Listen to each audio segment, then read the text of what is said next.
Hello there. Welcome to the On to the Next podcast. I'm your host, Alyssa, and I am so happy you are here. Welcome to season 2. We are here, season 2, sophomore year, terrible twos. Let's get it. Hello. Thank you for being here and for being a part of my journey, my little season 1 journey. We made it. I am here. It is 2024. Let's get it. Happy New Year. Lots of love. It is now the middle of February, and we are finally regrouping and getting on to the next. I am Alyssa. If you are new to the show, thank you for being here. If you are an old little listener, I appreciate you oh so much, and thank you for being a part of my journey still. But let's get right into it. So this is the podcast On to the Next.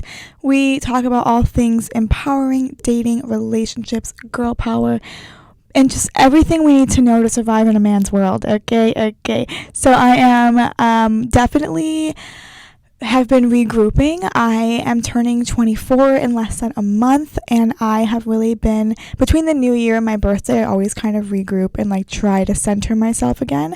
I think I've been very fortunate to have a lot of amazing people in my life this past year that have really shaped me into becoming the new and improved, confident version that you see sitting on this chair today. With that being said, I wanted to kick some things off by talking about new beginnings and healing and trusting your gut and your brain and your body, because truthfully, sometimes your body or your gut knows before you and your heart do. I have been having some friends recently going through breakups, whether it was through a relationship or a situationship or anything in between, and I think that the common theme I'm finding between these girls and myself that I've also experienced firsthand is your body knows before maybe your heart or your head do. Your body sometimes literally rejects the person because they know it's not right for you, or it knows, your body knows that this person isn't right for you, but your heart and your mind still fight it. And I think that is probably the hardest part of it all, is knowing when to step back and be like, no, this is actually not good for me. I actually need to be done. And it's so much easier being said than done. Trust me, I have been there. We've all been there. I, in a relationship of mine in the past, physically remember my body being unable to enjoy myself when I was with this person. I was rejecting every forms of every interaction, and I didn't realize what the problem was. In this time frame, was what's going on? I would go to doctors. I would have little infections that would happen throughout my time with this person, and I didn't know until I was out of it that it's a common theme girls experience. I didn't know that when you're physically rejecting a person, it's because your body's babe, this person is not right for you.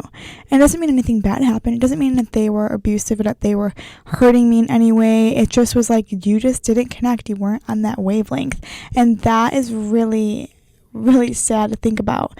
In this space, I even changed a life. I changed my eating habits with this person, thinking it was that. And then when I changed my eating habits, yes, I became mentally more clear and aware, and I did become healthier, health-wise as well. But my body was still rejecting the person. So I was you changed your whole lifestyle and your body is still rejecting this human. There has to be a bigger problem. There's no way.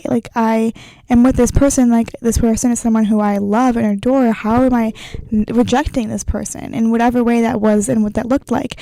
And it just came down to, once we were done with being with each other and my body wasn't rejecting people after that person, I'm so you're telling me the problem was just who we were as humans? We weren't meant to be?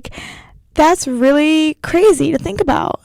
I feel we as women, we go through these phases of like feeling sick to our stomach, of nerves, of, oh my God, what is he doing? Oh my God, I feel sick. Oh my God, I can't eat when I'm around him, or I can't sleep when I know he's out, or like all these things. And it's like your body should not feel like that when you're in a healthy relationship. And that can be with friends, with family, with a partner. You should not feel that anxiousness. You should not be able to eat because of the other person and what they're doing. Like, their actions shouldn't affect you to the point where your health is being compromised.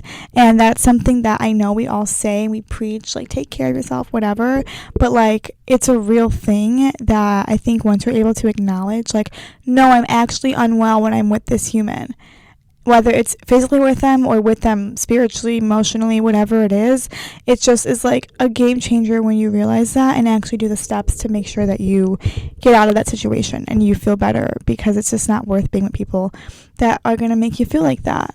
It's obviously so sad, like no one wants to admit that, but I think trusting your body and trusting your gut means something. It's something I've talked about last season. Like, those butterflies you have when you're with someone should be of excitement, of joy, of genuinity, of, oh, we are connecting, where sparks are flying. It shouldn't be butterflies of anxiety, of feeling sick to your stomach, of not being able to eat, of feeling anxious. Like, that is not a positive way to feel. Even though you feel like it's exciting and thrilling, it should also feel safe and comfortable and easy. So I think that as the year kind of sprung up on us, because it's already literally the middle of February, which is insane, I have definitely been more aware of that and how my body feels since I was just fully introduced to this concept of your body knowing more than sometimes you do. And then when that happens, I just am like thankful that I have a body that I am trying to take care of and that I'm trying to love and nurture, that gives me those signs. And I think that's with everything. Like, trust your body. If your body's telling you to rest, go take a day off. Go rest. If your body's telling you that you have more energy in you to go and do the extra mile, go do the extra mile, or whatever it is. Like, no matter what it is, I just think trusting your intuition and trusting your gut and trusting your body is game changing. And that can also really help with transitional periods in your life that you have to go through, because sometimes, like you said, your body knows more than you might realize. Off that note, in terms of kind of trusting the process in your body and all those things, I think that one thing I've really learned this past year/month is going to the people and to the humans and to the places that celebrate you, that love you, that want you, that nurture you. I think we often spend time chasing after the ones, whether that's a person, a relationship, a friendship, a place, a family member, a job, whatever it is. We often chase after the ones that don't want us because, oh, the chase is fun. Oh, it's glorified and it's glamorized on TV. I want the chase. Like, that's exciting. And then when you're doing it, you're wearing yourself off. It's exhausting. Oh my God, it's so exhausting. The chase, like, if you're not ahead of the game, if you're not the one, at first place, it's exhausting. It's daunting. And when you have someone else in control of your emotions like that, in any capacity, you are not the one winning. It is, I am sorry, but if someone has that big of an effect on you, you are not the one winning. In any situation, in any relationship, the one who cares more is the one who's going to hurt more in the end, sadly. And I'm not saying this to be like, oh, don't care, or like, oh, don't, give it your all, but like, you want to make sure that what you're putting your love and energy towards is also putting the same amount of love and energy towards you. I know some people are just lovers. Like, I love those people, the people with the warm hearts, the people who put others for themselves, the selfless humans. You are amazing, you are beautiful, you are loved. But it's also like, how much, like, to an extent, is it hurting you? Like, you put everything into everyone else. Why aren't you putting any into yourself? That can mean many different reasons. It can be because you were never used to. It can be because in your family you were the oldest and you have to be the one to put everything, put everybody first, or because you are the woman in your family and you were just taught to make sure everyone else is taken care of. Or is it an insecurity? You don't think you're worthy of having that love that you give to everybody else. Whatever it is, I think figuring that out and going deep, diving into your roots and into where and why and how you are the way that you are, and kind of figuring out it, why aren't you by people that are also celebrating you? If that makes sense. Like, you should also be by people who are giving you the same love and energy back. And a lot of people stay in those uncomfortable, sad, sometimes dark, sometimes unfair situations and relationships because they don't think they're worthy of getting out of it. And that is the most dangerous thing you can do to yourself, is not believe in yourself and not believe your worth.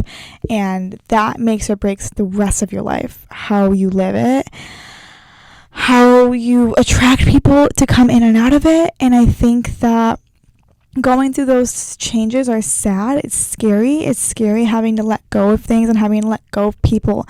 But when you do, you come out stronger because of it. Whether or not you're forced to be strong, you come out stronger. And on top of that, you also are going to come out with people who want to stay and who want to stick around.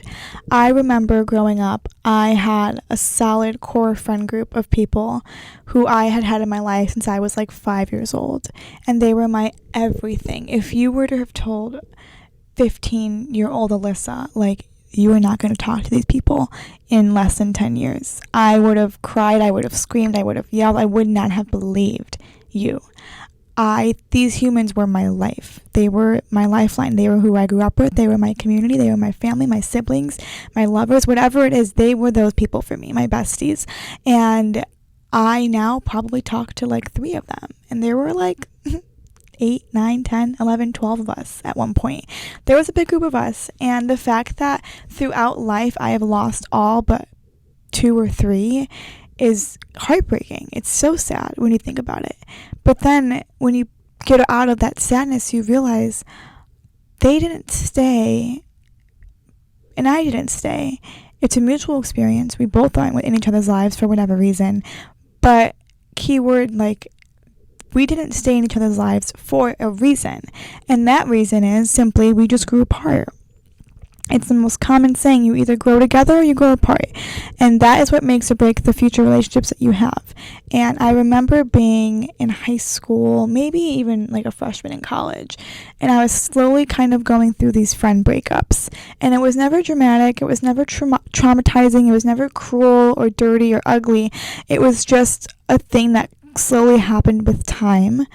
And I remember being next to my mom, like, so sad that I didn't talk to someone anymore who I thought was my everything. And she looked at me and was like, Alyssa, you are going to go through so many friend groups and phases in your life. It is okay. Just because you don't talk to them today, even in the next 10 years, that's okay. You're growing up. You're figuring out who you are. If you guys rekindle, amazing. If you don't, amazing. You're gonna be okay regardless. And I will never forget that she told me that. She was like, you see me, she's an adult, she's a mom, she has 3 kids, like, she's lived lives, okay? And she said, she was like, I have friends during different phases of my life. She has her concert friends. She has her friends who are also moms of my friends. She has her, when she was like she was one of the moms who was super involved in the schools growing up. She had the friends who were also, moms who were involved in school. She had her work friends. She had her industry friends. She had her best friends from childhood and all of those in between. She has new friends she meets every single day. And she has solid, genuine relationships with all of these humans. There are humans in our lives that mean more to us today, and we met them in the past few years. Like, that sounds insane. You would think the ones we've known for 30, 20 years are the ones who are in our lives for life. But it's like, no, we grew apart, and that's okay. It does not mean anything bad happened. It's no bad blood. We are rooting for them. I am rooting for you, like, lots of love. But the thing really does happen where you grow apart or you grow together.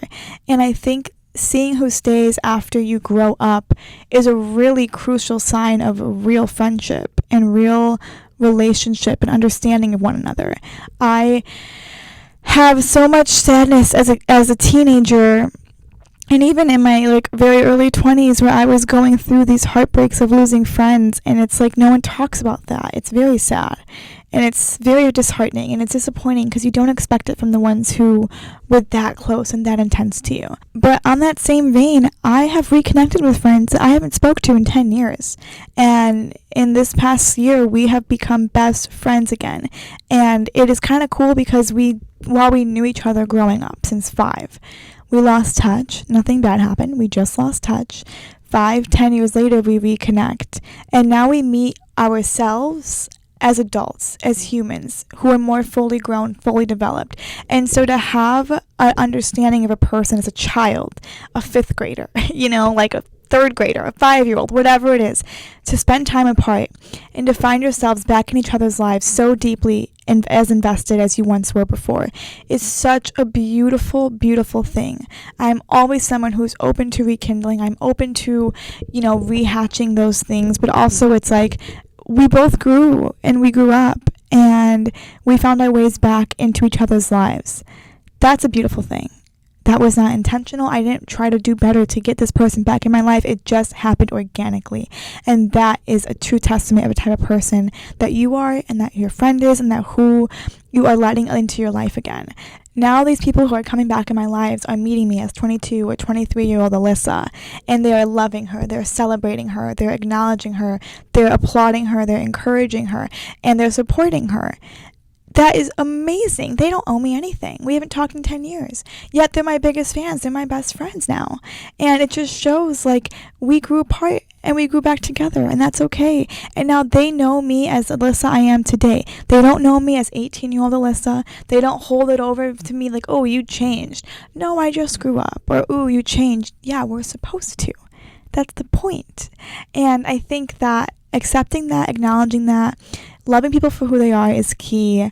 I just think it's important to remember as you go through these breakups, especially the friendship breakups that aren't, as glorified or glamorized. It is okay to be sad. It is okay to miss somebody. You can reach out as much as you want. Do what you have to do to heal. But I also think that when things go away or when one door closes, another one opens. And speaking off of my personal experience with this loss, I have made new friends in the past year or two that mean so much to me, that I connect with on such a deeper level because I'm so sure of myself now. I went through the main portions of growing. While I'm still growing every single day, I am pretty much a functioning human. Like, I am who I am at this point. I will pray I continue to get better. But, like, this is me, okay? Like, this is me in my raw form. So the people I'm meeting and loving this Alyssa, and that's a beautiful thing.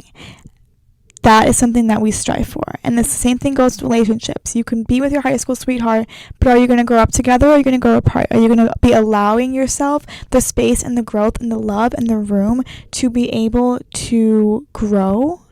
Or are you going to be complacent and be like, ugh, you're changing, or ugh, you're growing up, or ugh, you're different now?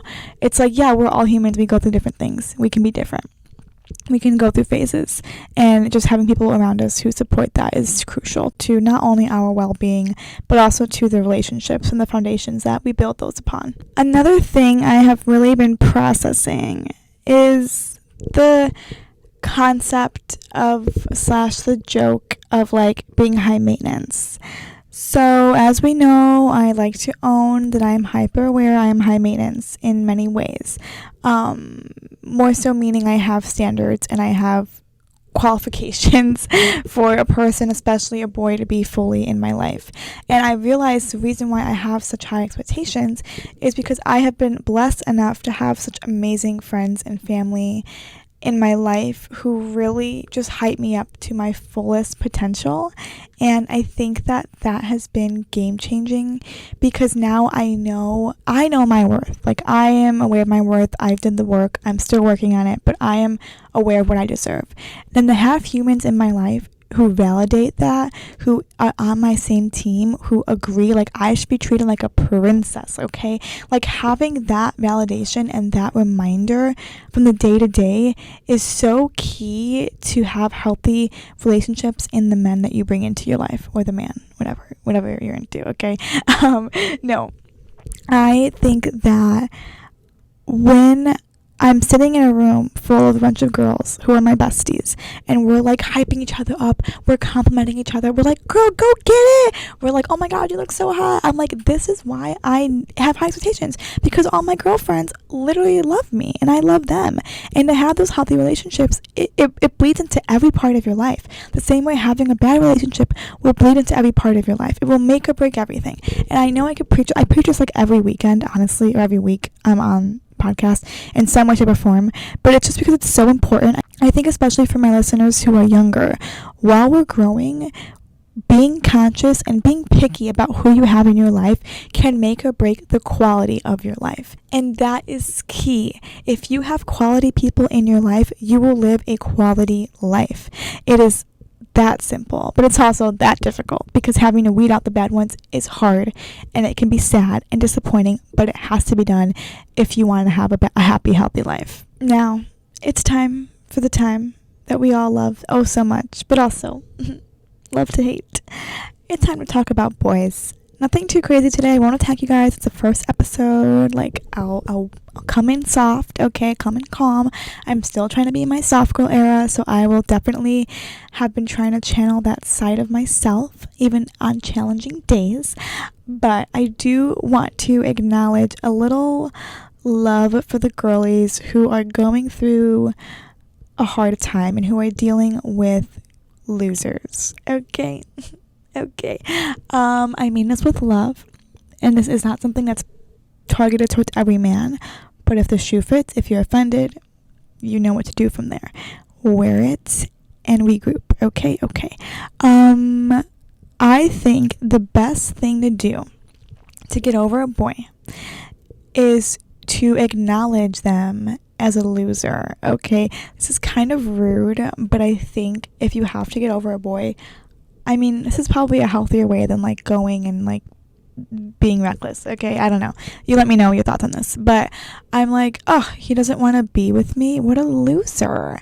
Or, oh my God, he stood me up? What a loser. Ugh, he's not responding? What a loser. Ugh, he left me unread. Ugh, he's misleading. Ugh, he's playing me. What a loser. Like, calling them a loser just really puts things into perspective. It's almost embarrassing. Like, oh, I don't want to be with a loser. Like, and not loser, like, socially. Like, no, a loser, like, he's dumb. Like, he's not realizing what he's missing. He's not realizing what he has, and he's taking advantage of it, and he's going to regret that. That's loser behavior, okay? Seeing what these men do as an ick will take you further. Oh, he left me unread. That's an ick. Oh, he is playing me. Oh, he told me he loved me, but told another girl he loved her too. What an ick. Like, just taking the idea of what these men do to you that hurt you and turning it into an ick or into something that's unattractive is crucial to how you will then view that person and that relationship. For example, if I'm with a guy, we're in the stages, let's say we're, not dating full-time, boyfriend and girlfriend, but we're getting there. We're in like a classic little situationship moment. And if he one day just stops responding to me and ghosts me, that's ick behavior. That's loser behavior. I don't want it. I want someone who's going to love me and nurture me and give me the time and the energy it takes to build a healthy and happy relationship with me. So if he's doing this and we're not even fully dating yet, why would I want to keep going down this little rabbit hole? This deep, dark, sad rabbit hole of a man who doesn't know what he wants, or of a man who's misleading me. That doesn't sound like fun to me. It sounds daunting, quite frankly. So that's unattractive, and that's unacceptable, and that is an ick, and that is loser behavior. I'm now on to the next, okay? So putting that perspective, and this can be switched. Men, you can do it about girls too. Oh, she's playing me. Oh, she lied to me. Oh, she's telling me something and telling my friend something else, or oh, she's making me look bad. That can be an icky behavior, okay? I'm just saying this from my POV, which is the female lens who is straight and who dates men. So, again, maybe that's my problem in the first place, but we'll find out, I guess, in the long run. Okay. I am going to end on a little empowering moment, just to remind the girlies who are going through hard times. It is the beginning of the year. Everyone I know was on the struggle bus in January. We were riding that struggle bus until the wheels fell off, and when they fell off, we were trying to catch the wheels and trying to put it back together, but it wasn't putting back together because we don't know how to put a car back together, and we're struggling still, okay? Post January struggle bus. I think it's important when the wheels fall off, just get up, wipe off your hands, clean start, clean slate, and we're on to the next. Okay. So for the girlies who are going through a hard time, no matter what world, whether it's financially, it's relationship wise, it's career wise, it's friendship wise, it's family wise, whatever it is, if you are going through a hard time, please remember our icons who go through hard times and only get better. Our girlies that we love in the media, my girlies I love, my pop culture girlies. Think about these girlies that went through hard times and that are now thriving. Every Kardashian. What more do you need? Kourtney Kardashian, she said, "Bye, Scott. I'm literally living my best life right now with Travis." Like, hello. Olivia Rodrigo, just thriving, making a hit album, slaying the day. We have Taylor Swift. We already know every time she gets heartbroken, she only gets better. We have Emily Ratajkowski, that queen, going through a whole ass public divorce, yet here she is living her best life, thriving. We have, let's think, who else? We have Selena Gomez. We all know what she's going through. Okay. And look at her now, living her best life in a happy, healthy relationship. So we say, so we see. Okay. So pretty much all I'm here to tell you is whenever you're having a bad day, just think, first of all, you've gone through and you've been through probably harder days. Second of all, the only way out is through. So experience it, let it in, soak it out. And then just know that you will be okay in the end, okay? And third of all, just remember, if there's anything to do, it's be on to the next. Okay. How cringe. I wonder, like, when is it not going to be cringy when I make on to the next puns? I don't think it ever will be. But it's such like a tick now. I can't stop. Ever since I started this podcast, I'll be in real life, be like, on to the next, and be like stop it, Alyssa, that's cringy. But like, it's true. It's a good saying. Okay, it makes sense. Anyways, we are going to end every episode from now on with a positive, inspirational little moment. Whether it's a solo episode, I will pull up a quote or two that has been something I have been living by the past few weeks or months. And if it is with a guest, I will be asking the guest a fun little inspirational question. So let me pull up my quote that I have been loving lately. So this quote is something that has really been giving me hope ever since I've seen it, and it just reminds me that there are better things coming, and that when one door closes, another one opens, and that you do not know what's coming your way, so just be ready for it when it does. I am looking off camera to read the quote, just so you know, if you're watching this on YouTube, I'm not ignoring you, okay? It says, and I quote, "There are people waiting to meet you. There are people waiting to love you. There are places that stand still until you've walked foot in them. Something really beautiful could happen for you in the morning, and there are so much love waiting for you at your arrival. Arrive there." Mic drop. Arrive there. And when you arrive there full and present and happy and open to all the new love and opportunity that can come your way. So that is episode 1. I am excited to be here. I am really just trying. I think I've been growing up a lot. Thankful for the pod, because honestly I've been able to reflect and realize a lot about myself, and I just feel like even from episode 1 to this episode, like season 1, episode 1 to this one today, I've just grown so much, and my outlook is just more mature, and as it should be, right? Like, this was 7-8 months ago when I started, so it's great to see the growth, but I really have just been excited to welcome all the new opportunity and feedback and love. So please continue to send that over to me. You can DM me, you can text me, you can go and submit questions, comments, thoughts, story times, whatever it is on my Google Doc. For those who already have, I appreciate you, and I have them all written down. I'm trying to subtly touch those topics throughout the week, so I hope you can enjoy that as well. But until then, I ask that you can continue to support, give me all your love. Let's show some likes, some subscribing, some sharing, some commenting, some reposting. Tell your friends, tell your mom, tell your brother, tell your sister, tell whoever. Listen to On to the Next podcast, because we are here and it is only the beginning. Thank you. Lots of love. Take care of yourself, and I cannot wait to see you when we are on to the next episode next week. Bye.